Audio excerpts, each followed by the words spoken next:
হযরতে আব্বাস রাদিয়াল্লাহু তাআলা আনহু বলেন, আমি দেখেছি আমার এই ভাতিজার কাণ্ড কারখানা। আমার ভাতিজা দুনিয়ায় আগমন করার 3 দিন পর গভীর রাত্রে আমার ভাতিজাকে দেখতে গিয়েছিলাম। কিন্তু হবে কি, আল্লাহর গজব, ধরে না ধরলে ছাড়ে না, বাঁচতে পারে নাই। এই যক্ষা রোগী দুনিয়ার থেকে বিদায় হয়ে গেছে। বাবারা ভাইয়েরা, আসুন, আল্লাহ মাফ করাইতে পারলো না, তাদের উপরে আল্লাহর অভিশাপ, আল্লাহর লানত। রাসূল বলেন এটা হইতে পারে, আমিন লাগাই দিলেন।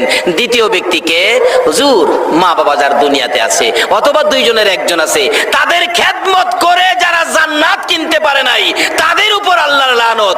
রাসূল বলেন মা বাবার খেদমত করবে না এমন উম্মত আমার দরকার নাই, এদের উপর আল্লাহর লানত হোক। রাসূল আমিন লাগাই দিছে। 3 নাম্বার হলো, নবী গো, আপনার নবীর সৃষ্টি না হলে জগতের সৃষ্টি হতো না। আপনার নাম শোনা মাত্র যারা আপনার প্রতি দুরূদ শরীফ পড়ে না, তাদের উপর আল্লাহর লানত। রাসূল আমিন লাগাই দিলেন। বাবারা একটু হিসাব মিলান, আল্লাহর লানতে, আল্লাহর পক্ষ থেকে অভিশাপে কে কে পড়বেন, কে কে পড়েছেন, তার থেকে মুক্ত হওয়ার এখনই সুযোগ। আসুন আমরা এই রূপ থেকে নিজেকে মুক্ত করি, মা বাবার সাথে সম্পর্ক ভালো করি। যদি মা বাবা দুনিয়ায় থাকে, মা বাবার কাছে যান, ডাক দেন, মা গো ভুল করেছি, মা দেখবেন মাফ করে দিবে। বাবা আমি ভুল করেছি, মাফ করে দিবে। আর যদি মা বাবা কবরে থাকে, আজকে ইদ্রিস ভাইয়ের মতো টাকা খরচ করে, এই টাকা কার জন্য পাহাড় করতেছেন? মা বাবার জন্য দুয়ার মাহফিল করেন, যার যার সামর্থ্য অনুযায়ী। আপনার কিছুই নাই, কিছু করেন মা বাবার জন্য। জি, মেয়েটা কই, পুকুরে গোসল করতেছে, যা ডাকতেছে, এই মেয়ে তুমি কি বাবা হারা মা হারা তুমি? জি হুজুর, আমার কেউ নাই, আমি গরিব মানুষ, কিচ্ছু নাই আমার। কি ব্যাপার হুজুর? বাবারে তোমার আব্বুর কবরে তো আযাব হইতেছে, তোমার আব্বার কবরে কষ্ট, ভীষণ আযাব। বাচ্চা মানুষ হইলেও আযাবের শব্দটা তো বুঝে। আয়েশা কাঁদতেছে, হুজুর কোন কি, আমার আব্বার কবরে আযাব, আমি কি করব? তোমার আব্বার জন্য কিছু ক্ষয় খরচ করো, দোয়া খায়ের ব্যবস্থা করাও, যে দোয়া আজকে হয়েছে। রাসূল বলেছে ওই মা বাবা বুদ্ধিমান, এমন সন্তান দুনিয়ায় রাইখা গেছে, মা বাবারে কবরে শুয়ায়াও মা বাবার কথা বলে নাই। আজকে সেই নমুনা পাওয়া গেছে। যাই হোক, বাচ্চাটা বলতেছে কাঁদতে কাঁদতে, হুজুর আমার কাছে 10টা পয়সাও নাই, আমি কি দিব, কি দিয়ে মা বাবার জন্য কি খরচ করব? আমার তো 10টা পয়সাও নাই, সম্পত্তিও নাই, আমি একবারে ভিক্ষুকের মতো, কিছুই নাই, আমার খালি হাত। বাবা কিছু খরচ করতে পারবে না? না। দোয়া খায়ের ব্যবস্থা পারবে না? কিছু নাই, না। অবশেষে বাচ্চা মেয়েটা বলতেছে, হুজুর আপনি একটু পুকুরের পানির কাছে দাঁড়ান, আমার যখন কিছুই নাই, আপনার পায়ে ধুলিবালি দেখা যায়, আপনি আসেন। আল্লাহর ওলি পুকুরের পানির কাছে দাঁড়াইলে বাচ্চা মেয়েটা পুকুরের পানি দিয়ে আল্লাহর ওলির পায়ে ধুলিবালু পরিষ্কার করতেছে আর কাঁদতেছে, মাহুদ বাবার জন্য কি করব?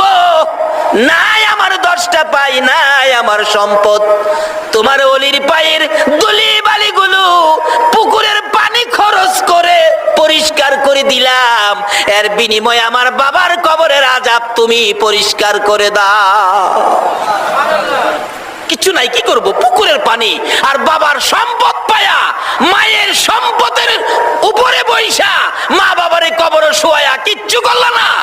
মা বাবা কিন্তু কবর থেকে লানতের চোখে তোমার দিকে তাকায়া বলতেছে, তোতাওয়াঙ্গার গারসুদি আজ মালে মা, তোতাওয়াঙ্গার গারসুদি আজ মালে মা, তো চারা গাফেল সুদি আজ হালে মা।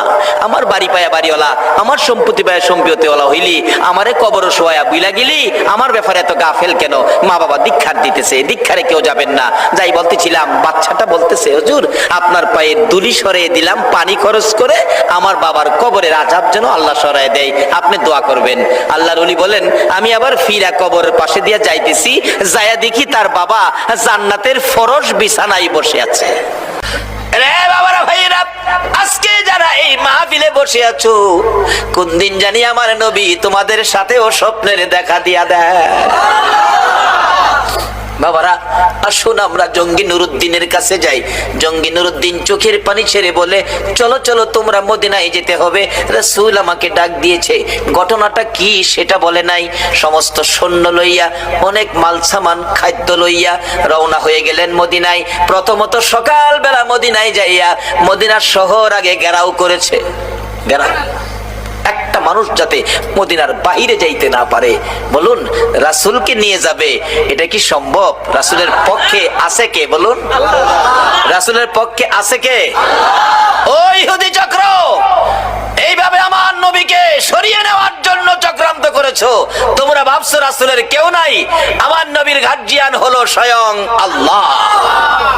মতান্তরে আমার আয়োজনে তোমাদের খানা খাইতে হবে, না হয় আমার সাথে মুসাফা করতে হবে, এমন একটা ঘোষণা দিয়ে দিলেন। লোকজন বাদশাহ জঙ্গি নুরুদ্দিনের ঘোষণা তো সবাই আসতেছে। আয়েশা দেখা করলেন, কেউ সাহায্য নিলেন, কেউ নিলেন না, ধনী যারা। এভাবে সবার সাক্ষাৎ শেষ, কিন্তু নবীজি যাকে স্বপ্নে দেখাইছিল তাদেরকে পাওয়া যায় না। একজন মুরব্বীকে ডেকে বললেন, বাবা, মদিনায় কি আরো কোনো মানুষ বাকি আছে যারা জঙ্গি নুরুদ্দিনের সাথে দেখা করে নাই? মুরব্বীরা বলেন, বাদশাহ, জঙ্গি নুরুদ্দিন 3 জন লোক আছে, তারা মেহমান, আল্লাহওয়ালা। আর আল্লাহওয়ালা তারা বিদেশি, তারা তো সাহায্য নেয় না, বরঞ্চ আরো মানুষকে সাহায্য দেয়। বাদশাহ বলেন, তাই নাকি? হ্যাঁ, লোকটি আসে নাই? না। তাদের কাছে লোক পাঠালেন, তাদেরকে আসতে বলো। তারা বলছে, আমরা বাদশার কাছে যাব কেন? বাদশা সাহায্য দিবে, আমরাই তো আরো সাহায্য মানুষকে দেই, আমরা যাব না। বাদশার কাছে বললে বাদশা কথা আসে না? না, তাহলে আমি নিজেই যাব। বাদশা নিজেই গেলেন, যাইয়া ঘরের দরজায় দাঁড়াইয়া দেখে একজন নামাজ পড়ে, আরেকজন কোরআন শরীফ পড়ে, আরেকজন তসবিহ টিপে। এ হুজুর কইলাম বাইরে গেছে, আইবো কইলাম, চট্টগ্রামও আইবো, বিস্তারিত আর কইলাম না, আইবো। তাদের কাছ থেকে ঈমান বাঁচাইতে হলে একটাই পক্ষ, নবী মুহাম্মদুর রাসূল। নবীর ভালোবাসার প্যাকেটে ঢুকে যান। বাদশা জঙ্গি নুরুদ্দিন ঘরের দরজায় তাদের দেখে একটা হুঙ্কার মারলেন, কে তোমরা? নামাজির নামাজ ছুটে গেছে, কোরআন পড়বে, কোরআন পড়া বন্ধ, তসবিহ হাত থেকে পড়ে গেছে। পিছনে তাকায়া দেখে বাদশা জঙ্গি নুরুদ্দিন, যাকে রাসূল নির্দেশ করেছে যাও। এবার চেহারা দেখে তারা বলছে, আমরা, তোমরা এখানে কি করো? বাদশার হুকুম মানলে না?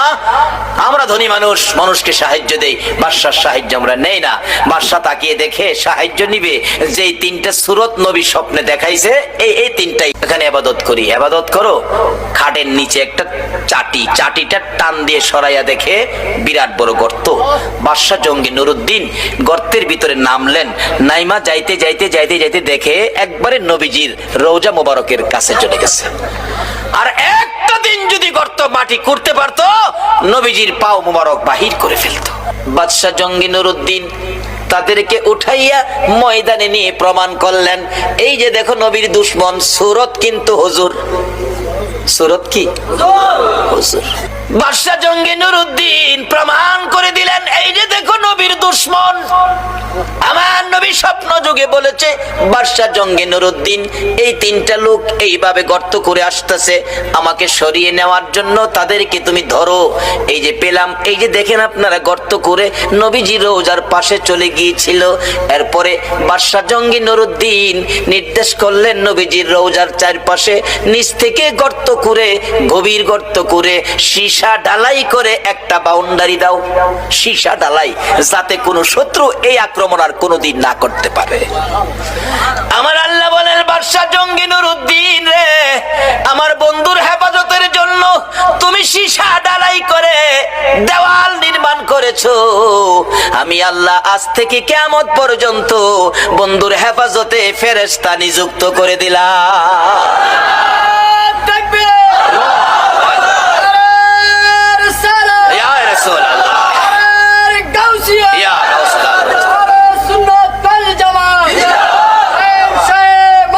জিন্দাবাদ,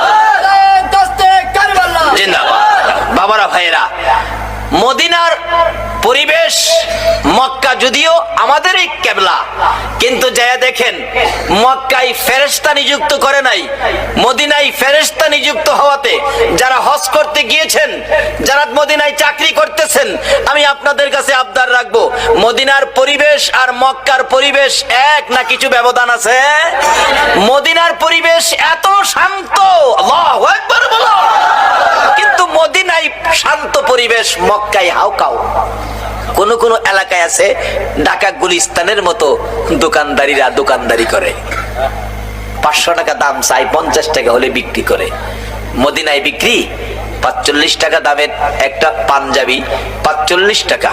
আমি বারবার বলছি ওয়াহেদ কালাম আখের কালাম, মানে একটা শেষ কথা কও। এ ডাকতেছে ইয়া হাজি ওয়াহেদ কালাম আখের কালাম, কোনো কথা নাই, এক কথা, কোনো কথা নাই। আর মক্কায় দেখি ৫০০ টাকা দাম চাই, ৫০ টাকা বিক্রি করে না। আচ্ছা, যে বেচারা এই জিনিসের আইডিয়া নাই, হ্যাঁ তো ৫০০ করে মিনিমাম ৩০০ কইব, তাহলে হ্যাঁ ঠগাইলো না?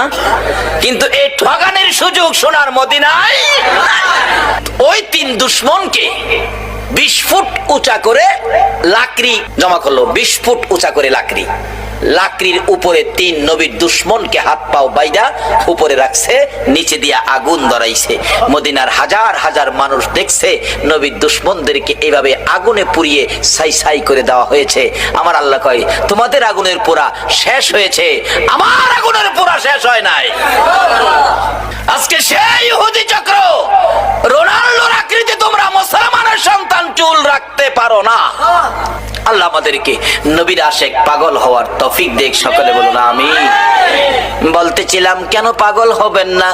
আমার নবী বেলা তালাশ করে রাসূল পাওয়া যায় না, মহিলারা পর্যন্ত তালাশ করে পাওয়া যায় না, মার কোলে শিশুরা পর্যন্ত মার স্তনে মুখ লাগায় না, বেড়া বকরি দুম্বা গুলো রাসূলের খবরে ঘাস পানিতে মুখ দেয় না।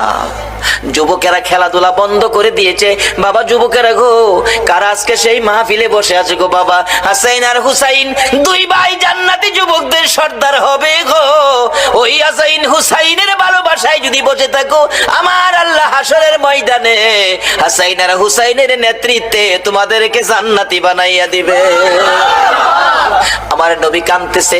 2 দিন পার হয়ে যায়, 2 রাত পার হয়ে যায়, 3 দিন যেদিন পার হয়ে যাবে, মদিনায় কারো চুলায় আগুন জ্বলে না, কারো পেটে খাবার যায় না, মার কোলের শিশুরা পর্যন্ত মার স্তনে মুখ লাগায় না। দুধ খাওয়াইতে চাইলে মা বাচ্চারা চোখের পানি ছেড়ে বুঝায়, মা গো দুধ খাবো না গো মা, বলো আগে আমার রাসূলের খবর কি? যুবকগুলো মার পায়ে সালাম করে বিদায় নেয়, মা বিদায় দাও গো, না জানি কোন মুনাফিকের আমার নবীকে ধরে নিয়ে গেছে। মা জীবনের বিনিময় হইলেও গো আমরা রাসূলকে উদ্ধার করে নিয়ে আসবো। মা গো এই উদ্ধার ক্ষেত্রে যদি আমাদের মৃত্যু হয়ে যায়, মা দুঃখ নিও না, দেখা হবে হাসরের ময়দানে। যুবকেরা বেরিয়ে গেছে, নবীর আশেক পাগলেরা বেরিয়ে গেছে, মহিলারা পর্যন্ত বাড়ি বাড়ি একজন আরেকজন মহিলার কাছে খবর জানতে চাইতেছে। 3টা দিন যেদিন পার হয়ে যাবে, আবু বকর উমরের জীবনী লেখে মদিনার শেষ প্রান্তে পাহাড়ের পর পাহাড় পার হইয়া যাইয়া দেখে এক জাক রাখাল বসে বসে টেনশন করতেছেন। রাখালেরা রে, তোমরা কিসের টেনশন করো রে রাখালেরা? তোমরা কোত্থেকে আসছো? আমরা আসছি মদিনা শহর থেকে। তোমাদের নাম কি? আমার নাম আবু বকর, আমার সাথে উমর, আমরা 2 জন। তোমরা কিসের টেনশন করো? রাখালেরা রে, আমাদের টেনশন তোমরা শুনবানি। রাখালেরা বলেন, আমাদের টেনশনের উপর তোমাদের আবার কি টেনশন? রে রাখালেরা, আজকে 3টা দিন পার হয়ে যায় রে, আমাদের মায়ার নবী রে খুঁজে পাই না। তোমরা আমাদের মায়ার নবী দয়ার নবীর খোঁজ খবর জানোনি? রাখালেরা বলেন, এরে আবু বকর উমর, আমরা তো তোমাদের মায়ার নবী দয়ার নবী চিনি না, তবে আমরা যাকে নিয়ে টেনশন করতেছি আজকে 3টা দিন পার হয়ে যায় রে, একটা মায়ার মানুষ রে, একটা নূরের পুতুল রে, পূর্ণিমার চাঁদের মতো চেহারা, ওই পাহাড়টার নিচে আজকে 3টা দিন হলো সেজদায় পড়ে উম্মতি উম্মতি বলে কান্দে রে আবু বকর। ওই লোকটার দিকে তাকাইয়া আমাদের সকল রাখালের বেড়া বকরি দুম্বা গুলো এক নজরে তাকায়া তাকায়া কান্দে, ঘাস পানিতে মুখ দেয় না। আমরা টেনশনে আছি, এই বেড়া বকরি দুম্বা 3 দিন পার হয়ে গেল, না খায়া কত থাকবে, এখান থেকে সরিয়ে নেওয়া যায়। আমরা আঘাত করেছিলাম বেড়া বকরি দুম্বা গুলো সরিয়ে নেওয়ার জন্য। এরে আবু বকর ওমর, এত মার মারছি রে, কোন বেড়া বকরি দুম্বার চামড়া ফাইটা গেছে রে, তারা মার খাইতে রাজি রে, এই লোকটার কাছ থেকে যাইতে রাজি না। আবু বকর একটা চিৎকার মারছে, ওমর যার মায়ায় বেড়া বকরি দুম্বা কান্দে রে, আমাদের রাসূল ছাড়া কেউ না। 2 জনে পাগল পাগল হইয়া দিয়া দৌড়াইয়া কাছে যাইয়া দেখে আমার নবী সেজদাই পড়ে 3টা দিন পার হয়ে গেছে, 2টা রাত্র পার হয়ে গেছে। আমার নবীর ঘুম নাই, খাবার নাই, বিছানা নাই, এক সেজদাই 3 দিন। বলুন কার মায়ায় নবী কান্দে? আরে দয়ালো নবী, প্রেমের ছবি আর আসবে না জগতে। আমার দয়ালো নবী, প্রেমের ছবি আর আসবে না। হাসর দিনে উম্মত বিনে, হাসর দিনে যাবে না নবীজি বেহেশতে। দয়ালো নবী, প্রেমের ছবি আমার দয়ালো নবী, প্রেমের ছবি আর আসবে না। 63 সাল জিন্দিগি কাছে বলে উম্মতি, 63 সাল জিন্দিগি কাছে বলে উম্মতি। এখনো কান্দে শুয়ে মদিনাতে নবী, এখনো কান্দে শুয়ে মদিনাতে। দয়ালো নবী, প্রেমের ছবি আর আসবে না জগতে। আমার দয়ালো নবী, প্রেমের ছবি আর আসবে না। আমার নবী 3টে দিন পার হয়ে যায়, আপনার আমার ব্যথায় নবী কান্দে।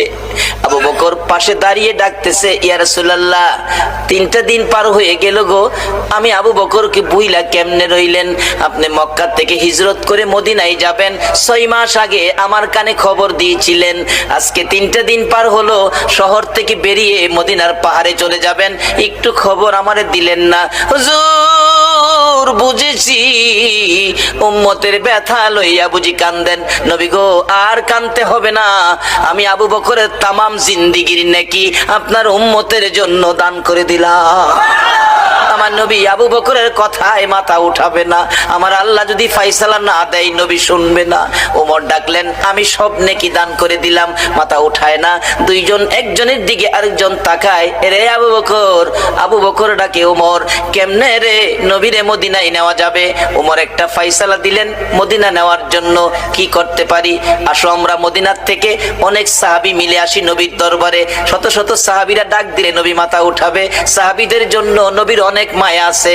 এবার ডাকতেছে ওমর, রে আবু বকর তুমি ডাক দিলা, আমি ডাক দিলাম, মাথা যখন উঠায় না রে, সাহাবীরা ডাকলে নবী মাথা উঠাবে না। এমন একজন ব্যক্তি, এমন 2জন ব্যক্তির নাম আমি ওমর বলবো, আমার মন কই তারা ডাক দিলে নবী মাথা উঠাবে। কার কথা বলবি? আবু বকর বলতেছেন।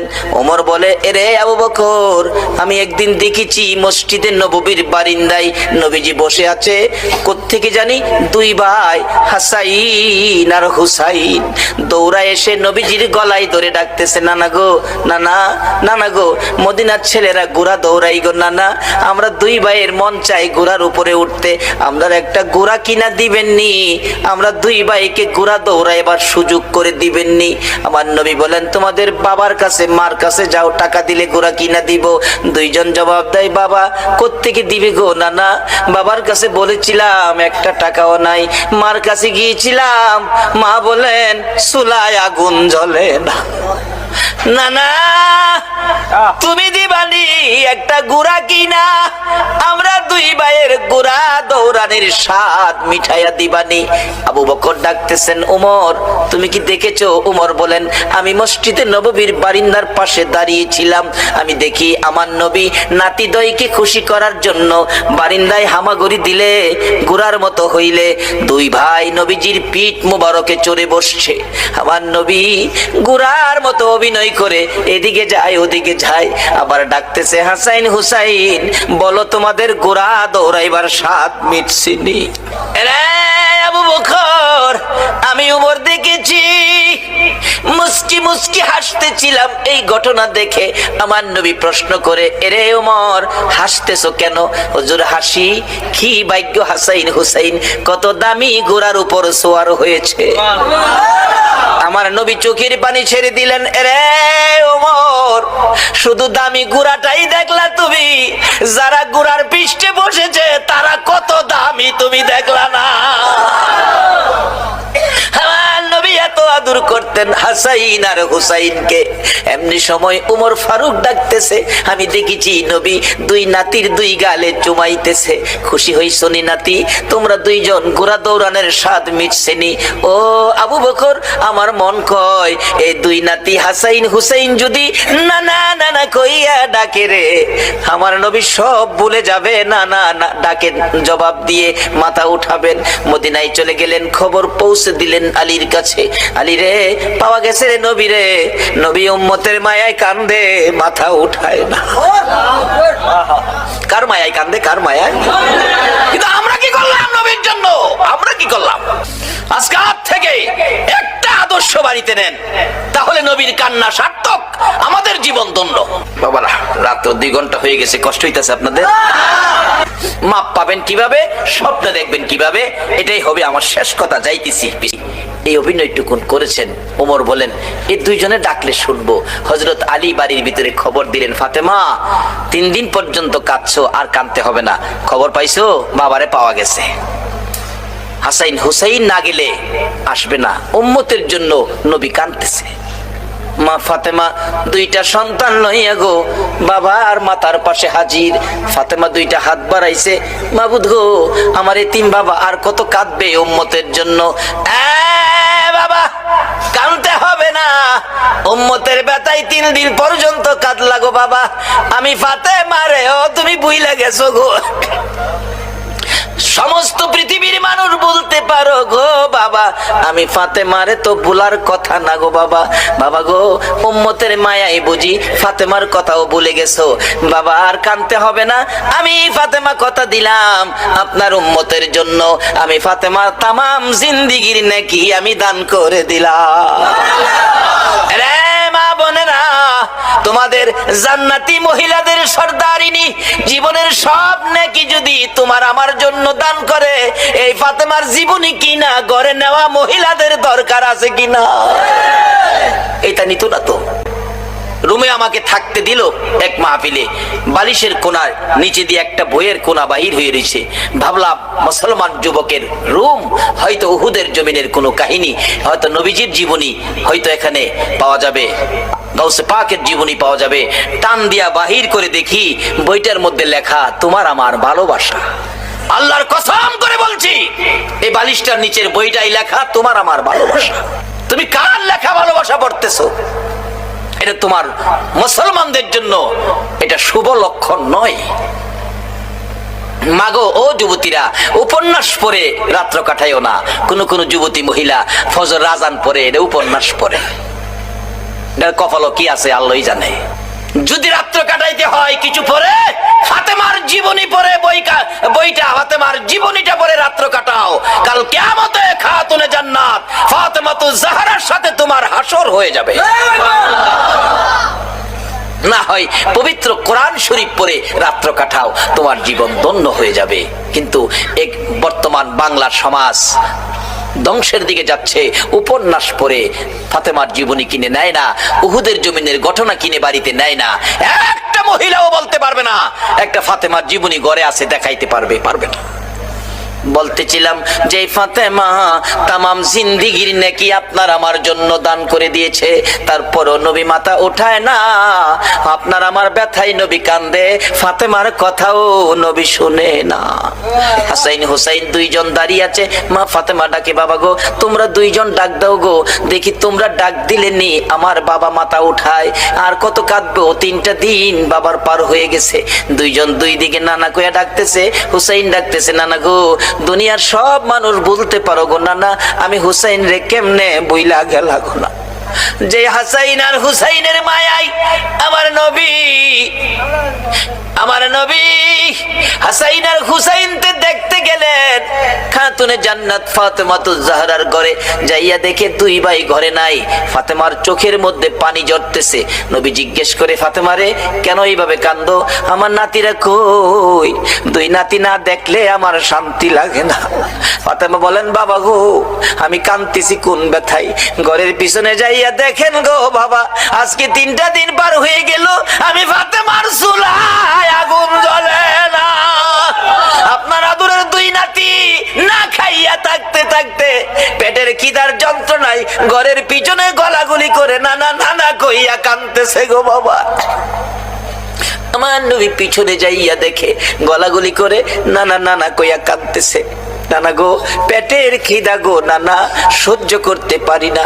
আমার নবী বেরিয়ে গেলেন। ঘুরতে ঘুরতে যাইতে যাইতে একটা ইহুদির বাগানে আমার নবী চাকরি নিলেন। কুয়ার থেকে পানি উঠাবেন, গাছের গোড়ায় পানি দিবেন, পানি উঠাবেন। 1 বালতি পানি 8টা, 1 বালতি পানি 3টা করে খেজুর, এইভাবে 8 বালতি পানি উঠাইয়া হাসাইন হুসাইনের মায়ায় আমার নবী বাগানে চাকরি পর্যন্ত নিয়েছে। এই ভালোবাসার হাসাইন হুসাইন কষ্ট পাবে, এই কাজ আপনারা কইরেন না। আমার নবী 8 বালতি পানি উঠাইয়া 9 বালতি পানি ভরাইয়া টান দিলে রশি ছিঁড়ে বালতি কুয়ার ভিতরে পড়ে গেছে। ইহুদি দৌড়াই আসছে, পানি উঠাও পানি উঠাও। রশি ছিঁড়ে বালতি পড়ে গেছে, কি দিয়ে উঠাবো? ছিঁড়ে গেছে। হ্যাঁ না, তুমি ছিঁড়ে ফেলছো? আমার নবীরে কয়, নবী বলে ছিঁড়ে ফেলছে। আমার নবী বলেন, ইহুদি রে, আমি ছিঁড়ি নাই, ছিঁড়ে পড়ে গেছে। এই পর্যায়ে 1 কথা 2 কথা রাগ হইয়া নিষ্ঠুর ইহুদি, যেই নবীর চেহারায় জীবনে কোনদিন মশা মাছি বসে না, আমার নবীর গাল মুবারকে ইহুদি থাপ্পড় লাগাইয়া দিছে। আমার নবী একটা চিৎকার মারছে, ইহুদি রে, পেটের খিদা রে, আমার নাতিরা 3 দিন পর্যন্ত খায় না, আমি রাসূলও খাই নাই রে। 3 দিন না খাইয়া গালের গোশত শুকাইয়া গেছে রে ইহুদি, আমার গালে থাপ্পড় দিছস, বল তোর হাতে ব্যথা পাইছস নি? ইহুদি বলেন, কার গায়ে হাত তুললাম গো? আমি মারলাম, আমার জিগায় ব্যথা পাইছিনি। আমার নবী ডাকে, এরে ইহুদি, আমার 8 বালতি পানির বিনিময় 24টা খেজুর দিবি? হ দেব, দে। আমার হাসাইন আর হুসাইন কান্দে পেটের খিদায়। 24 খেজুর লইয়া নবী রওনা হলেন, চলে যাবেন নাতিদের খাওয়ানোর জন্য। আমার আল্লাহ কয়, জিবরাইল রে, আমার বন্ধুর কানে খবর দে, বলদু যেন কুয়ার ভিতর থেকে বালতি উঠাইয়া দিয়ে আসে। জিবরাইল ডাকে, হুজুর যাইতেছেন গা? হ। বালতি উঠাইবো কে? বালতি তো কুয়ার ভিতরে সিরা পড়ছে, কিভাবে উঠাবো? কিছু তো নাই, উঠাবো কি দিয়া? জিবরাইল কে, হুজুর কিছু লাগে না, যেখানে রাহমাতাল লিল আলামিন আছে এখানে কিছুই লাগে না, আপনি কুয়ার ভিতরে হাত দিয়া বালতিরে ডাক দেন। সকল নবী রাসূলের কাজ ছিল এই পৃথিবীটাকে সাজিয়ে দেওয়া, যেন মহান অতিথি আসতেছে। আল্লাহু আকবার। আমার আল্লাহ বলেন, সমস্ত পৃথিবীটা আমি আল্লাহ প্যান্ডেল বানাইলাম। কি বানাইলো? সমস্ত পৃথিবী আমি আল্লাহ প্যান্ডেল বানাইলাম। মক্কা নগরকে স্টেজ বানাইলাম। সমস্ত পৃথিবী প্যান্ডেল, মক্কা নগর স্টেজ। মা আমেনার কুল, ওই প্রধান অতিথির আসন বানাইলাম। বলুন, প্রধান অতিথির জন্য স্টেজ বানাইলেন পৃথিবী, আর স্টেজ প্যান্ডেল সমস্ত পৃথিবী, মা আমেনার কুল আসন বানাইলেন। বলুন, এই আয়োজনগুলি কার জন্য করা হইল? বলুন, কার জন্য? কার নবী? আমাদের নবী। বলুন, কার নবী? সমস্ত পৃথিবী প্যান্ডেল, মক্কা নগর স্টেজ, মা আমেনার কুল হলো আসন। আল্লাহ বলেন, এমন এক আসন আমি তৈরি করেছি আমার বন্ধুর জন্য, এই আসনে আমার বন্ধু ব্যতীত আর কেহ বসতে পারবে না। এই নবীকে দুনিয়াতে দিবেন, সেই নবীর জন্য কোরআন শরীফে ঘোষণা, কুল ইন কুনতুম তুহিব্বুনাল্লাহ ফাত্তাবিউনি ইউহিব্বুকুমুল্লাহ ওয়া ইয়াগফির লাকুম যুনুবাকুম মাআকুম আল্লাহু গফুরুর রহিম।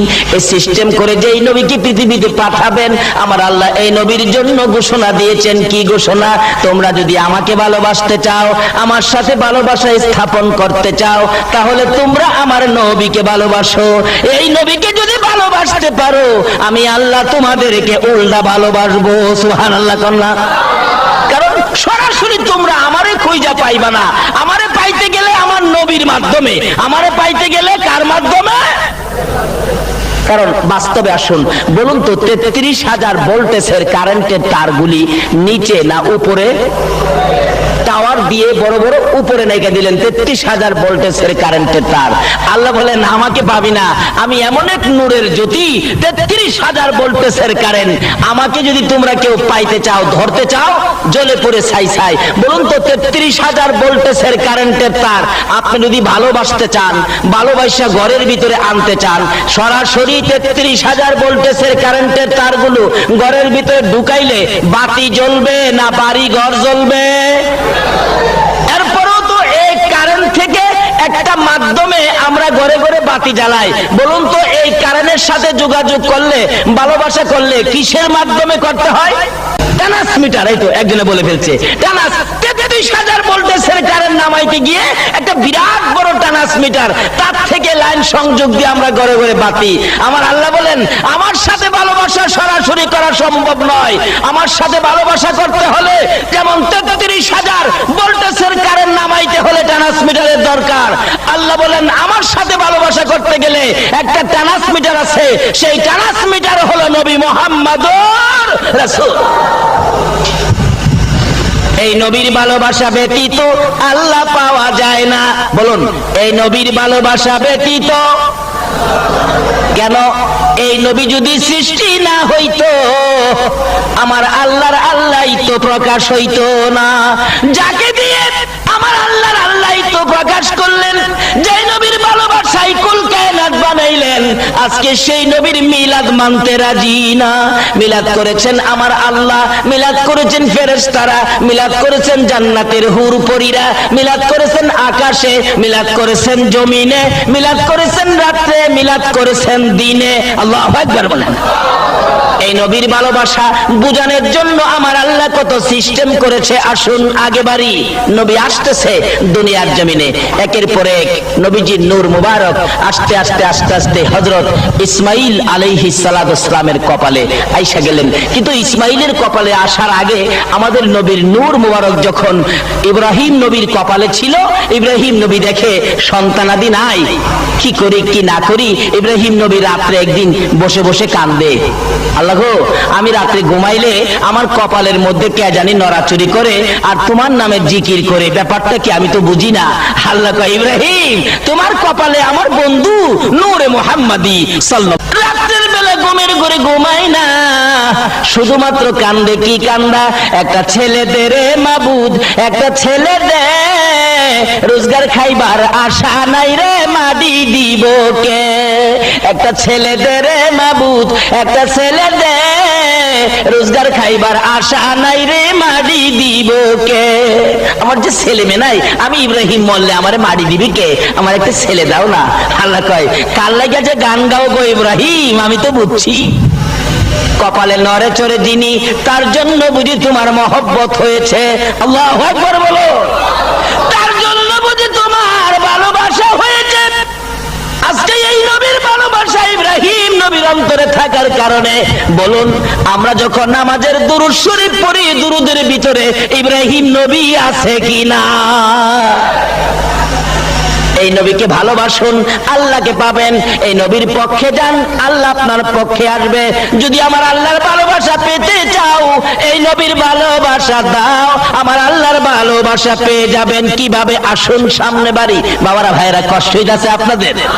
মিলাদুন নবী বুঝতে হবে। আসুন আগে বাড়ি। আল্লাহ মিলাদ করে নবীকে সৃষ্টি করেছেন, তারপরে আস্তে আস্তে ইব্রাহিম নবীর কপাল থেকে মঞ্জুর হয়ে গেল ইসমাইল। ইসমাইলের কপালে ঈদ মিলাদুন নবী আসছে, কি খুশি যে দেখে সেই তাকিয়ে থাকে। কিন্তু আল্লাহ কয়, ইব্রাহিম তোমার সাথে একটা পরীক্ষা হবে।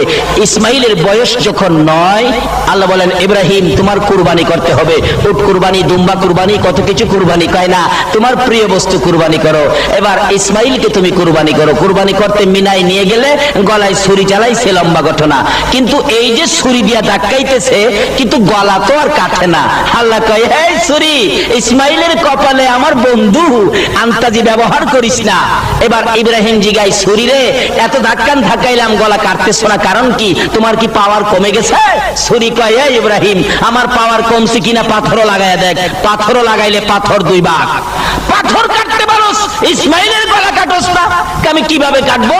তুমি ধাক্কা দাও একবার, আর ওই মালিক নিষেধ দিছে কাটিস না 70 বার। কেন? ইসমাইলের কপালে আমার বন্ধু। আর যেই নবীর রিসালাত, যেই নবীর অংশ ইসমাইলের কপালে থাকলে ছুরি দিয়া গলা কাটা যায় না। বলুন এই নবী পক্ষে থাকলে কোনো বিপদ হইতে পারে কিনা? যেই নবীর রিসালাত থাকলে গলা কাটে না দুনিয়ার ছুরিয়ে, এই নবীর পক্ষে থাকুন, দুনিয়ার কোনো বিপদ আপনাকে ধরবে না। কবরের বিপদ ধরবে না, হাসরের বিপদ ধরবে না, মিজানের বিপদ ধরবে না, কোনো বিপদ পাবে না। আপনি নবীর পক্ষে হইয়া সরাসরি জান্নাতে যাবেন। আল্লাহু আকবার বলুন। তাই নবী আস্তে আস্তে হযরতে আদম আলাইহিস সালাতু ওয়াস সালাম থেকে শুরু করে আস্তে আস্তে আস্তে আস্তে হযরতে ঈসা আলাইহিস সালাতু ওয়াস সালাম পর্যন্ত এসে গেলেন। এই নবী আস্তে আস্তে একের পর এক মিলাদ শুরু হয়ে গেল। মিলাদ আস্তে আস্তে হযরতে খাজা আব্দুল্লাহর পেশানিতে কপালেতে এসে গেলেন। খাজা আব্দুল্লাহর পেশানি কপাল থেকে যখন ওই নবীর মিলাদ বিদায় হয়ে মা আমেনার গর্ভে তাশরিফ নিয়েছেন। আল্লাহু আকবার বলেন। এবার মা আমেনা বলেন, আমি যখন রাহমাতাল লিল আলামিন নবীকে পেটে লইয়া রাতের বেলা ঘুমাইতে যাইতাম, আমি দেখেছি প্রত্যেক রাত্রে মিলাদের আয়োজন হয়েছে। আল্লাহু আকবার। আমি যখন রাতের বেলা ঘুমাইতে যাই, সকল নবী রাসূলগণ রাত্রে আইসা আমাকে ডেকে ডেকে বলতে থাকেন, আমেনা গো তোমার ভাগ্য ভালো গো আমেনা, এমন এক নবী তোমার পেটে তাশরিফ নিয়েছে যিনি হইলেন সকল নবীগণের নবী। তাহলে নবীকে নিয়ে সকল নবীগণ মিলাদ আয়োজন করে কিনা বলুন, আলোচনা করে কিনা? আমেনা বলেন, কই কি আমার পেটে সন্তান, আমি তো কোনোদিন এরকম কোনো আভাস পাই না। কারণ মহিলাদের সন্তান পেটে আসলে আপনার কি হয়, পেট বড় হয়, শরীরটা একটু ভার ভার হয়, ক্লান্ত হয়। কিন্তু আমি তো এমন কিছু অবস্থান আমি তো বুঝতে, দুনিয়ার জমিনে তার শিব আনবে, মিলাদ শুরু হবে। নবীর পয়দাইশের ঘটনার নামটাই হলো মিলাদ। আমার নবী যেদিন দুনিয়ায় আসবে, মা আমেনা বলেন, আমি সকালবেলা মাটির কুয়া থেকে পানি আনতে রওনা হলাম। এক হাতে ছিল কলসি আর এক হাতে ছিল বালতি।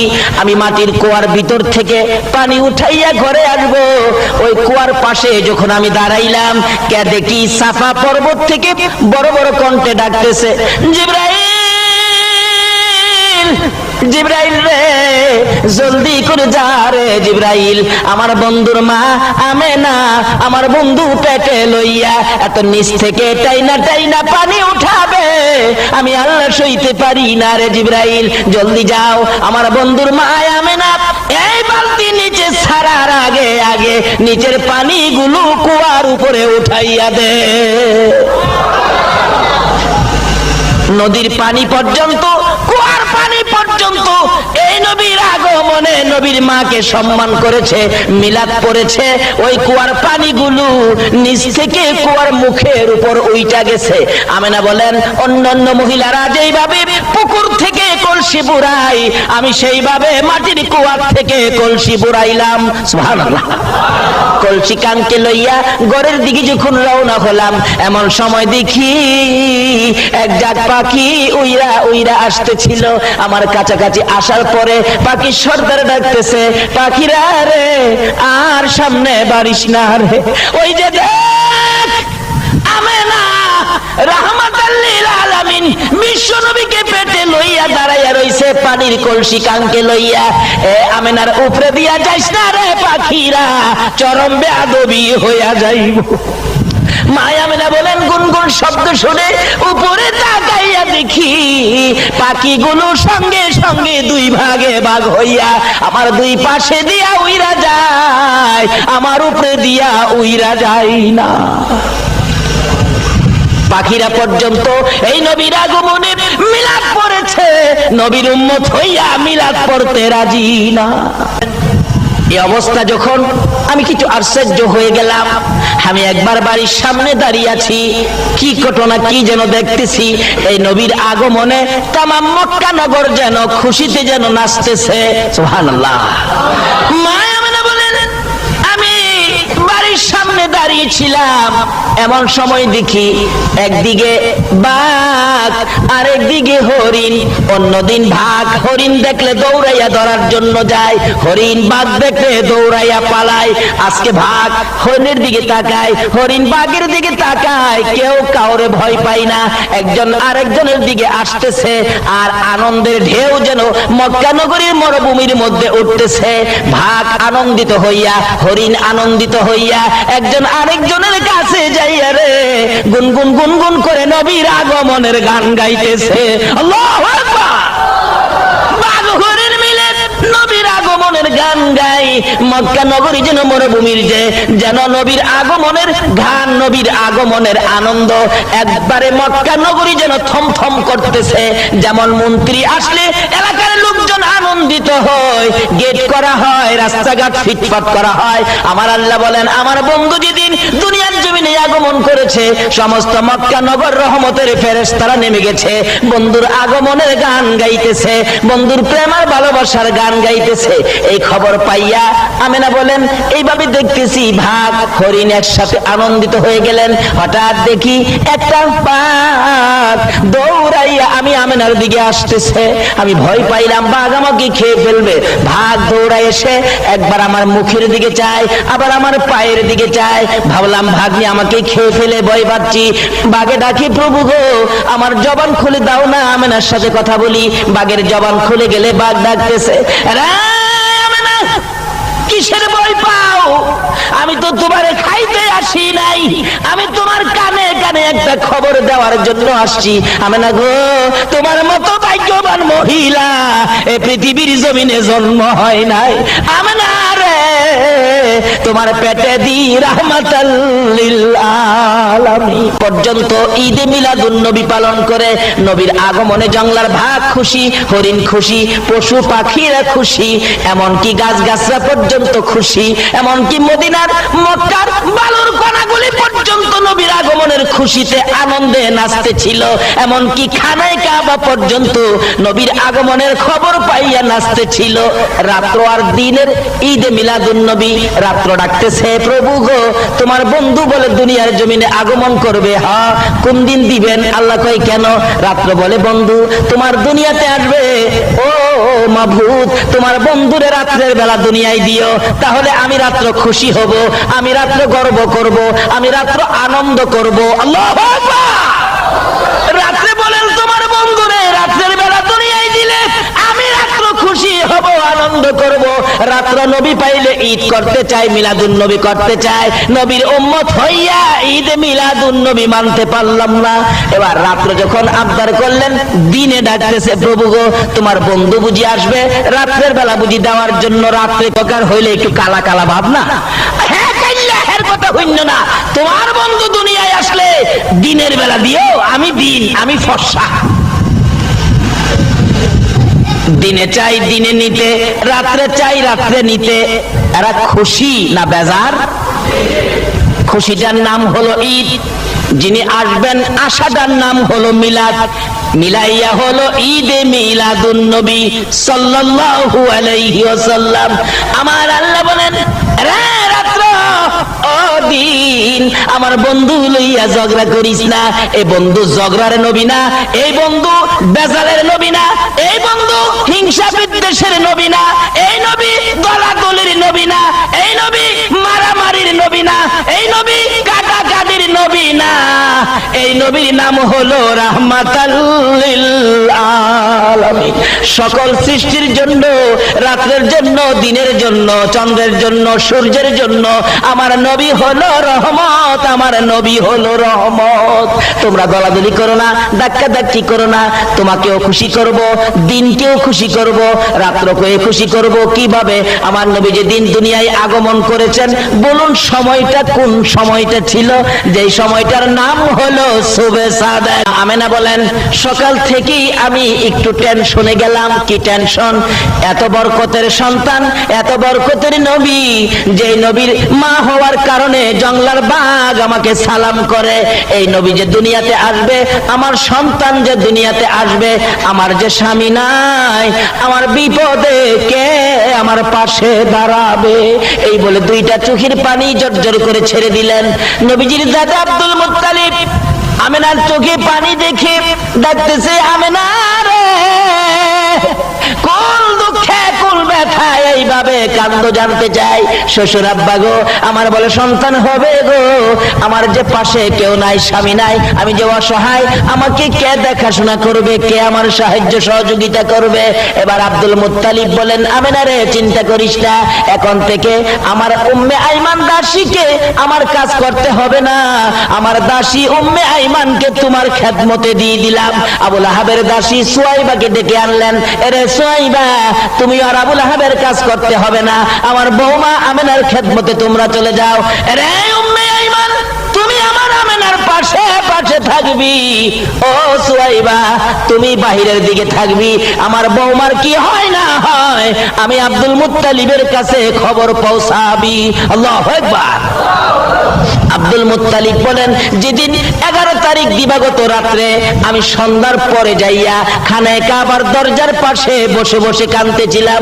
ও খানায়ে কাবার মালিক, আমার বৌমা আমেনার সন্তানাদি হবে, কি জানি কি হয়, তুমি কিন্তু আমার বৌমা অসহায়, সাহায্য কইরো, কারণ তার স্বামী নাই, আব্দুল্লাহ দুনিয়ায় নাই, তাকে বিপদ দিও না, সাহায্য কইরো।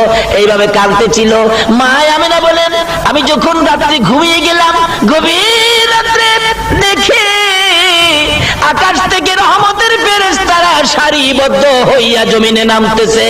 দুইটা লাইন করেছে, লাইন করে ওই রহমতের ফেরেশতারা দুনিয়ায় নামতেছে, জশ্নে জুলুস করতেছে। একদল ফেরেশতার হাতে ছিল সাদা পতাকা, আরেক দল ফেরেশতার হাতে ছিল সবুজ পতাকা। আল্লাহু আকবার।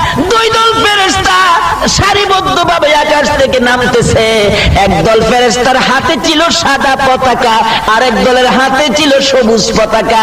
মা আমেনা বলেন, আমি দেখি এইভাবে ফেরেশতাগুলো বলো আনন্দের সহিত নবীর আগমনের অনুষ্ঠান করার জন্য আকাশ থেকে কোটি কোটি ফেরেশতাগণ নামতেছে। এমনকি আমার ঘরের চারপাশে আইসারে আনন্দের মিছিল করতেছে, আর ঘুরতেছে, আর ডাকতেছে, তোরা আয় দেখা যা রে, আজকে রাহমাতুল লিল আলামিন দুনিয়ার জমিনে আসবে। বলুন, মন্ত্রী যদি আপনাদের এই গ্রামে আসে, সরকারের পুলিশ বিডিআর বাহিনী আসবে কিনা? আমার আল্লাহ বলেন, দুনিয়ার সাধারণ মন্ত্রী যদি কোনোখানে যায়, সরকার পুলিশ বিডিআর মোতায়েন করা হয়। আমার বন্ধু কলকায়নাত যার উসিলায় বানাইলাম রে, আমার বন্ধু যখন মক্কা নগরীতে আগমন করবে, আমি আল্লাহ আমার পুলিশ বিডিআর বাহিনী আমার বন্ধুর সম্মান জানানোর জন্য মক্কা নগরীতে আমি আল্লাহ পাঠাইয়া দিলাম। অসংখ্য গণিত ফেরেশতারা নেমে গেছে।